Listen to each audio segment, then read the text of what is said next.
Hey guys, tonight we begin with something very strange, the medieval mindset that still quietly runs your life.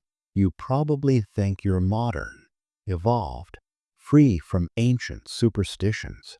You're not. Right now, as you settle into bed, scrolling through your phone, you're following rules written by people who thought demons caused headaches and that bathing was suspicious.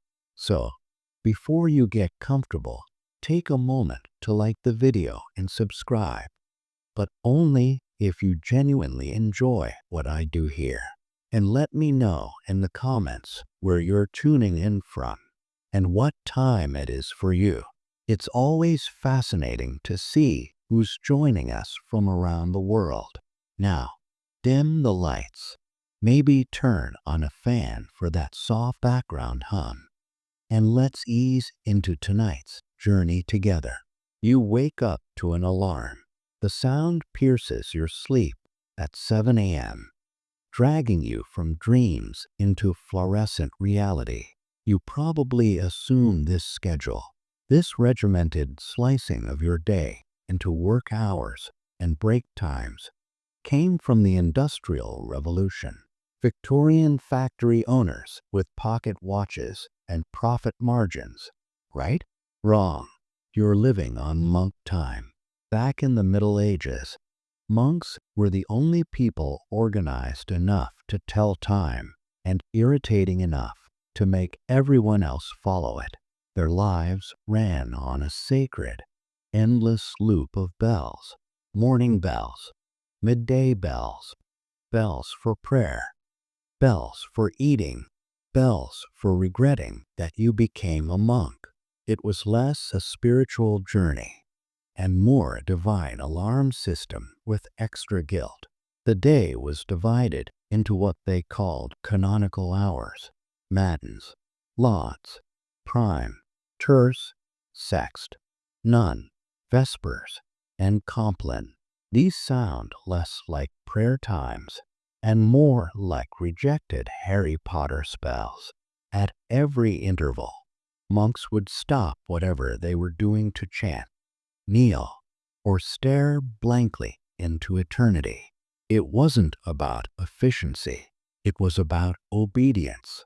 You weren't supposed to think. You were supposed to synchronize with God, the abbey, and whoever was in charge of the bell tower. And yes, there was always that one monk who rang it 2 minutes early just to watch the world burn. Then, over the centuries, the world outside caught the contagion. Towns scheduled their markets by church bells. Guilds used them to mark work hours. Factories eventually copied the system wholesale, minus the praying, plus the screaming managers. When the Industrial Revolution rolled in, someone basically said, let's take the monastic routine, remove the faith, and add paperwork. The modern workday was born. The monks at least got silence, wine, and a robe that doubled as pajamas. You get fluorescent lights and Slack notifications. Even your lunch break has roots in monastic timekeeping. The sext hour, when monks pause to pray and maybe sneak in a snack before continuing their divine spreadsheets. Historians still debate whether medieval monks actually enjoyed this regimented lifestyle or simply accepted it as divine mandate. But either way, they created a template that never died. It just got a corporate rebrand. So next time your alarm goes off at 7 a.m. and you drag yourself toward another day of labor in exchange for rent and mild back pain, remember, you're not modern. You're medieval, just without the chanting or the forgiveness. The 9 to 5 didn't evolve. It escaped the monastery, put on a suit, and learned to say, let's circle back on that. And somewhere in the afterlife, a Benedictine monk is nodding approvingly at your obedience, wondering why you're not wearing more comfortable robes. You sneeze. It happens without warning.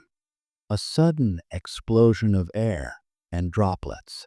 Before you can even reach for a tissue, someone nearby mutters, "Bless you."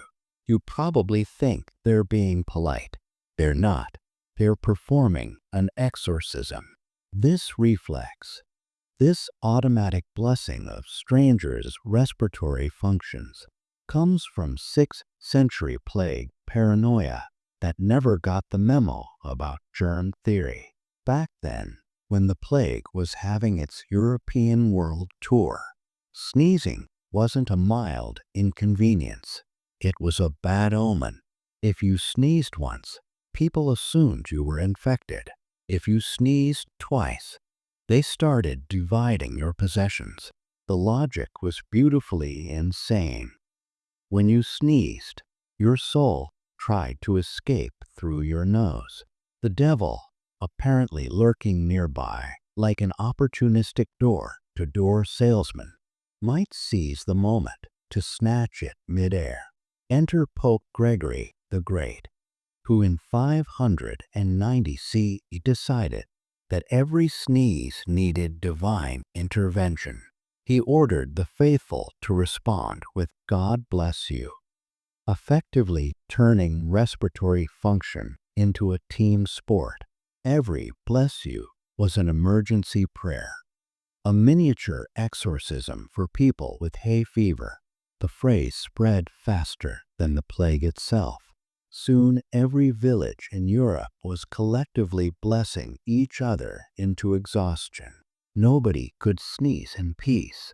The superstition stuck, even after centuries of science, hygiene, and vaccines. You still bless people who sneeze like it's 1348. No one believes their soul is escaping anymore. But the panic reflex remains. Meanwhile, the only thing truly escaping during a sneeze is 100,000 droplets of bacteria at 100 miles per hour directly into your face. And nobody blesses you for that. Now, let's talk about the fork. That innocent utensil in your drawer was once considered a tool of Satan. It arrived in Western Europe around the 11th century, carried by wealthy Byzantine nobles who used small golden versions to eat dainty bites without getting their hands dirty. Logical, right? Wrong. The church immediately had a meltdown. Clergymen declared that using a fork was an insult to God because, according to them, the Almighty had already provided perfect eating tools. Fingers.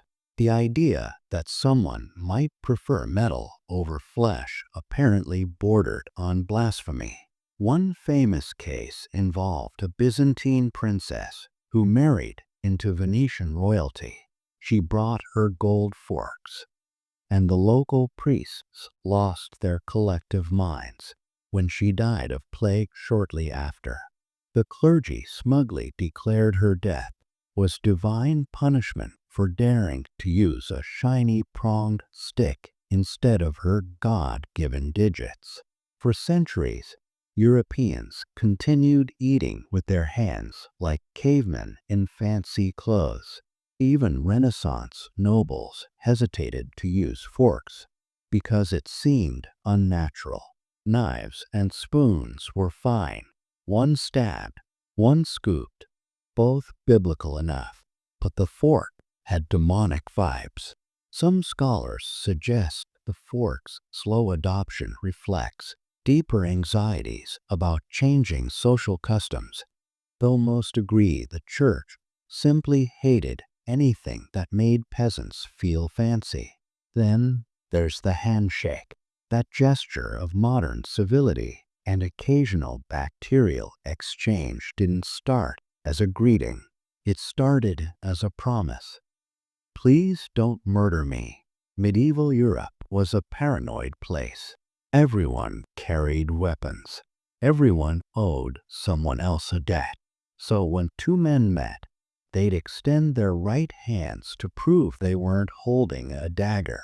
The shaking part came later, a little theatrical jiggle to make sure no knife was hiding up the sleeve. It was less a greeting and more a mutual weapons inspection. By the 16th century, it evolved into a formal gesture among gentlemen, a way of saying, "We are both free men capable of stabbing each other, but choosing not to."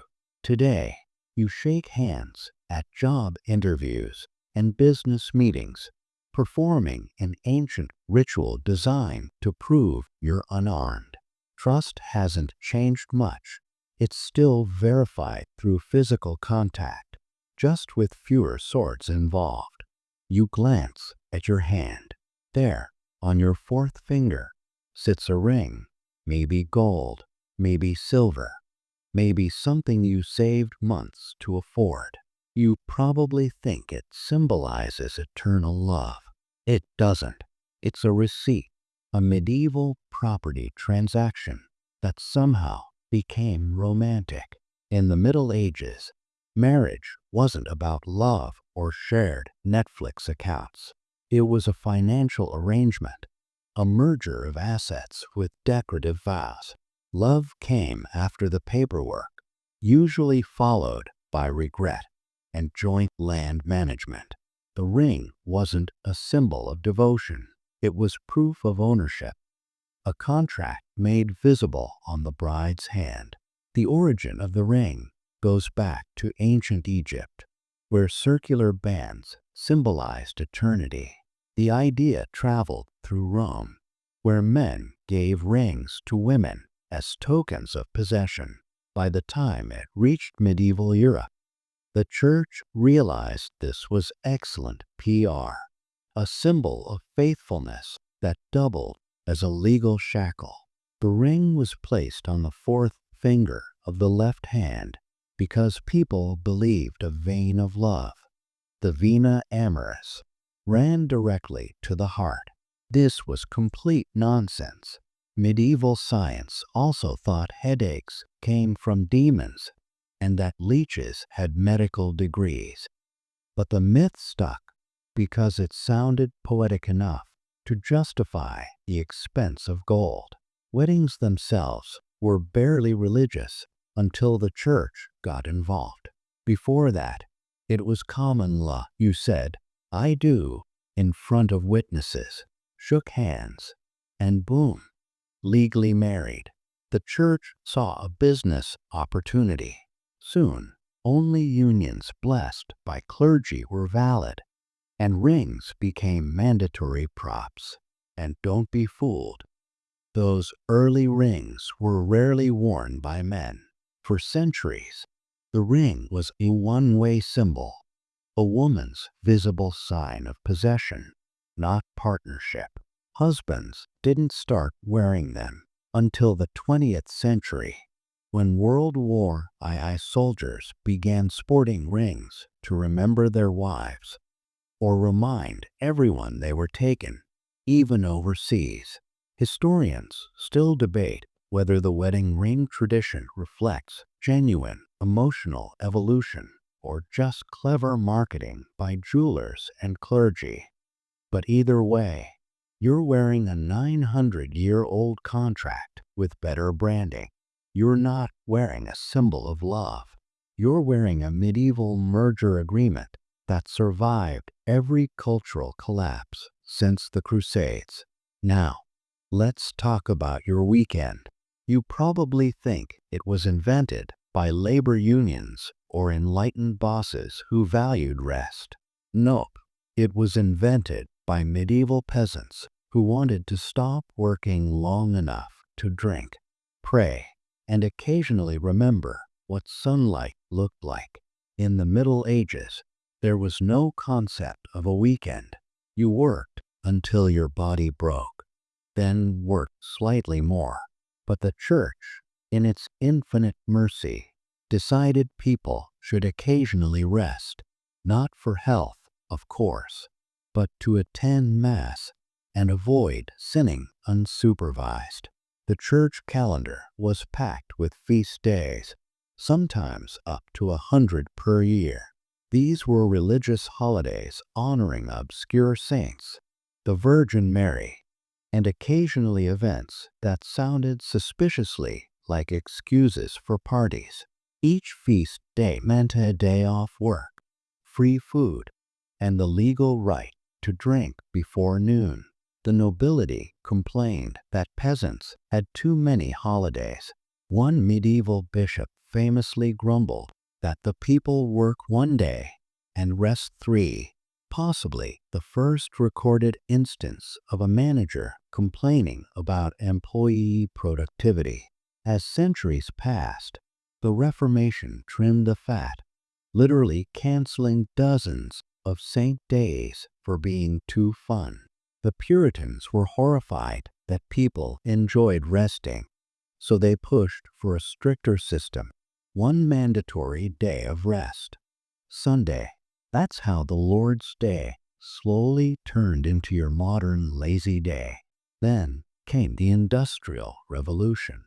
Factory owners noticed that overworked, miserable laborers kept breaking things, including themselves. So they reluctantly reintroduced rest days. Saturday afternoons were added when someone realized workers who weren't exhausted made fewer accidents, like falling into machinery. By the 20th century, the two-day weekend had become official. One day for God, one day for hangovers. You're enjoying a tradition born from medieval religion, refined by Protestant guilt, and perfected by capitalism's need to make you love Monday again. You stand in front of your closet, selecting something black. Maybe it's for a funeral, maybe just a somber occasion. The choice feels automatic, respectful, even timeless. But the truth is, you're following a medieval fashion trend that got wildly out of hand. The color of mourning used to depend on geography. The Romans wore white to funerals, clean, symbolic, and excellent for reflecting heat while you mourned under the Italian sun. But medieval Europe looked at that and said, no, let's make grief depressing and stylish. Black dye was expensive in the Middle Ages, which meant only the wealthy could afford to look properly devastated. Peasants couldn't afford sorrow in fabric form, so they wore whatever was clean, which, statistically, was nothing. The nobles, however, made mourning an event. Draped in black wool and veils, they wailed theatrically through the streets because grief, like everything else, had to be performative. The church loved it. Black symbolized humility before God, and conveniently, it made the clergy's wardrobe choices look pious instead of lazy. Over time, the color spread to every social class because nothing says repentance like wearing something that absorbs both heat and despair.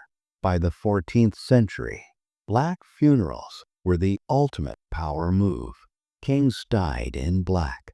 Widows lived in black. Entire courts spent years in coordinated sadness.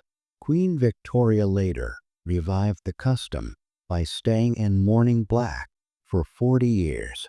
A record-breaking emotional hostage situation. The color eventually lost its religious meaning and just stuck. Now you all show up to funerals dressed like accountants who misfiled eternity because the Middle Ages decided grief needed a dress code. Ironically, the rest of the world didn't follow. In much of Asia, mourners still wear white, the color of purity. In Africa, bright colors symbolize a life well lived. Meanwhile, in the West, you prefer to look like a collective tax audit for the dead. Some anthropologists suggest mourning colors reveal deeper cultural attitudes toward death. But mostly, you're just following a thousand-year-old fashion rule invented by rich people trying to look holy. Now, someone calls you sir or ma'am. It feels polite, respectful even. But in the Middle Ages, those words didn't mean, I respect you. They meant, I recognize you could legally have me executed. Titles of address were the linguistic armor of feudal Europe. Society was basically a human pyramid with kings at the top, peasants at the bottom, and everyone else crushed somewhere in between. Calling someone sir, short for sire, from the old French seigneur, was how you acknowledged that they owned your land, your livelihood, and possibly your spine. It wasn't optional either. If you met a noble and forgot to bow or failed to use their title, it wasn't a social faux pas. It was a crime. Etiquette manuals from the 14th century actually warned that a man of low estate must speak to his betters with reverence, under pain of correction. Correction, of course, being medieval for public humiliation and light beating. Women had their own version. Madame, short for madame, literally meaning my lady. That wasn't affection. It was ownership language. It told everyone that this woman belonged to a social class above yours, usually because she belonged to an actual man above yours. Over time, the title softened. The nobles lost their fiefdoms, and sir and mem trickled down the hierarchy until they became meaningless courtesies. Today, you use them for cashiers, customers, and people who block the grocery aisle. Small verbal nods to a social order that technically doesn't exist anymore, but emotionally still does. Americans use them to sound polite. The British use them to sound superior. And in the South, sir and ma'am can mean anything from genuine respect to the verbal equivalent of a slap, depending on tone. Historians still argue whether these titles represent genuine respect or merely fossilized hierarchy. But either way, you're reenacting feudalism with better manners and worse tips. So the next time someone calls you ma'am at a coffee shop, remember, you've just been addressed like a medieval landlord. You didn't earn authority. You inherited vocabulary. You check your email, 3 new messages, each requiring a response that will generate 2 more messages, which will require responses that generate 4 more, and so on into infinity. You've probably cursed modern technology for this endless loop of communication. But technology didn't invent this madness. Medieval monks did. If you've ever waited in line for a permit, signed a form that needed 3 other signatures, or emailed someone just circling back, you owe that experience to the Middle Ages. Bureaucracy, humanity's favorite way to look organized while doing absolutely nothing, was a medieval invention. Back then, kings couldn't run kingdoms alone. They needed literate people who could write down who owed taxes, who owned land, and who had been executed recently. Thus, the first clerks appeared, men in robes with quills, ink, and a supernatural ability to make small problems take forever. The church perfected it. Every tithe, sin, confession, and miracle had to be recorded, stamped, and filed in triplicate. Medieval monasteries were the original offices, candle-lit cubicles filled with unpaid interns called novices. Their handwriting was exquisite. Their morale was not. By the 12th century, royal administrations joined in. England's kings employed armies of scribes to record every cow, fence, and human soul in the realm. The result was the Domesday Book, history's first database, though slightly less searchable. It was meant to organize the kingdom. It mostly organized confusion. Soon, every government in Europe copied the idea. If something existed, it needed a form. Property disputes spawned scrolls longer than marriages. Births, deaths, and taxes all required signatures, seals, and witnesses. Losing your paperwork was practically treason. The real genius of medieval bureaucracy was its ability to create work for itself. For every law, you needed a record. For every record, a clerk. For every clerk, another clerk to check the first one's handwriting. It was a perfect self-sustaining ecosystem, a paper-based perpetual motion machine powered entirely by frustration. Some historians suggest bureaucracy arose from genuine administrative need, while others argue it was simply job creation for literate elites who needed something to do besides pray. Fast forward to the modern world, and nothing has changed. You've swapped parchment for PDFs, quills for keyboards, and seals for email signatures, but the spirit remains. You still need permission to do things no one actually understands. Forms ask for the same information 5 times. Every approval requires 3 more approvals, each from someone who's currently out of office, with an auto reply promising to respond shortly. Medieval kings had scrolls. You have spreadsheets. Both are equally meaningless, but at least yours has a submit button that sometimes works. You've even inherited the medieval love of titles and hierarchy. Someone is always a senior associate director of regional coordination, which sounds important until you realize their job is forwarding emails and scheduling meetings about scheduling meetings. The monastery bell that once called monks to prayer has become your notification ping, summoning you to respond, react, engage. The canonical hours of matins and vespers have become your morning stand-up and afternoon sync. The divine spreadsheets monks maintained, tracking souls, sins, and charitable donations, have become your quarterly reports, tracking metrics that no one fully understands, but everyone agrees are key performance indicators. You attend meetings where nothing is decided except the need for another meeting. You fill out forms to request permission to fill out other forms. You wait for approvals from people who are waiting for approvals from other people who forgot what they were approving in the first place.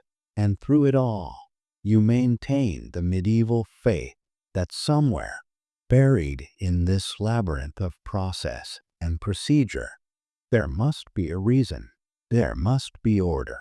But just like those medieval monks copying manuscripts by candlelight, you're participating in a system that exists primarily to perpetuate itself. The difference is that monks believed they were serving God. You're just serving the system. And the system, much like the medieval church, promises salvation, or at least efficiency, just as soon as you complete one more form. So next time you're stuck on hold or filling out paperwork that seems designed to test your sanity rather than solve your problem, take comfort in knowing you're part of a 1,000-year-old tradition. You're not frustrated with modernity. You're frustrated with the Middle Ages. It just learned to use computers, and so you close your laptop, silence your phone, and finally let the weight of the day dissolve into your pillow. All these rituals you've carried, the alarm clocks and handshakes, the wedding rings and weekend rests, the black suits and bureaucratic mazes, they're not chains. Really, they're echoes, whispers from people who lived and worried and tried to make sense of chaos. Just like you, they built structures that outlasted their empires, patterns that survived plagues and revolutions, and the collapse of everything they thought was eternal. And maybe that's comforting in a way. You're not alone in this strange dance of habit and history. You're part of an endless conversation, a relay race of human absurdity stretching back centuries. If you enjoyed this journey through time tonight, consider leaving a like or sharing which medieval rule surprised you most in the comments. Your breath slows now, the room darkens, and somewhere in the space between waking and dreaming, you let it all go. The monks stop ringing their bells. The bureaucrats stop filing their forms. And you, finally, drift free